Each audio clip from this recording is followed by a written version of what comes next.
Hey guys, ఈరోజు నేను last year plan చేస్తున్నాను. మీరే తర్వాత చూడండి.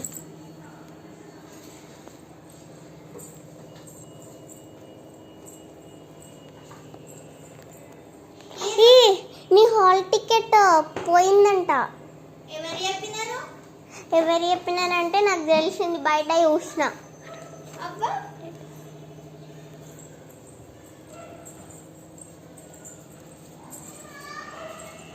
అదో అక్కడ పడ్డది చూడు, పడేసిన నేను. నిజంగా అదే తడిచిపోయింది, మరి ఏం చేస్తావు? నిజంగా